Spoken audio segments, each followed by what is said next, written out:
Notre Grand Place valait bien un livre qui la mette en lumière. C'est chose faite, vous le découvrirez ce soir avec deux de ses auteurs. Inscrite au patrimoine mondial de l'UNESCO, notre belle Grand Place de Bruxelles est l'endroit le plus photographié de Belgique. Belges ou étrangers, tous sont en admiration devant cet ensemble architectural qui est absolument unique au monde. Mais que recèlent vraiment les secrets de la Grand Place? Eh bien, deux passionnés ont décidé d'éditer un ouvrage, Toute la lumière sur la Grand Place de Bruxelles, et ils vont nous emmener visiter cette Grand Place avec vous.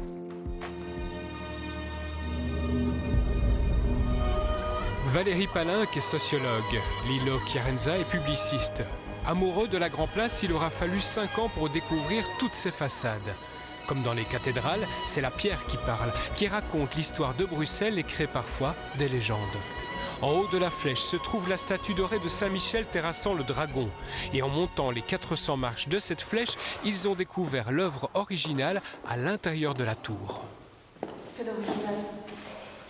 C'est le Saint-Michel original de 1455. C'est vraiment très émouvant à voir comme ça à un mètre de nous. J'avais vu si près. Les Français ont bombardé Bruxelles en 1695. Mais en moins de 4 ans, les corporations de métiers et la ville ont reconstruit la place plus belle encore. Les Bruxellois pourraient presque remercier les soldats de Louis XIV. Découvrir la Grand Place de ce point de vue, on est dans la tour de l'hôtel de ville, c'est exceptionnel. C'est une Grand Place exceptionnelle. Et c'est la raison pour laquelle on a voulu réaliser ce livre qui explique en détail l'histoire de la Grand Place, l'histoire des façades, l'histoire de Bruxelles. C'est seulement après la Révolution belge que l'hôtel de ville sera orné de 300 personnages pour illustrer l'histoire de la Belgique et de Bruxelles. Avec des statues de Carolingiens, des comtes de Louvain, des ducs de Brabant puis de Bourgogne, mais aussi d'illustres bruxellois comme André Vézal, jusqu'à la dernière statue installée en 1902 dans un style très moderne, celle de l'architecte Jacques Francard. À côté de la grande histoire, Valérie et Lilo ont aussi retrouvé une multitude de petits personnages de la vie quotidienne. Regarde là.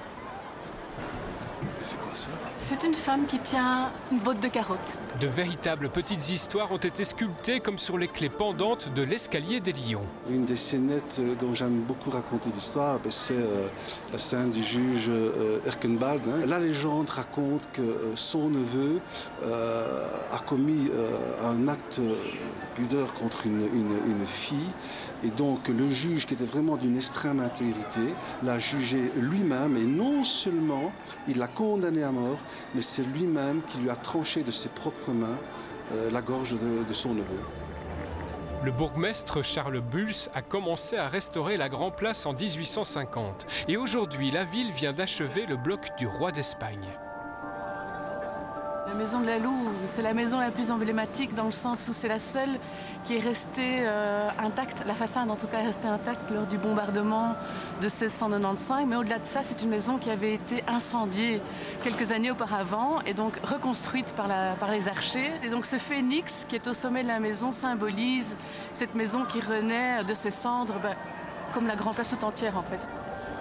À Bruxelles, il y avait une corporation de mariniers, naviguant avec de petits bateaux à fond plat, allés à la seule force de leurs bras.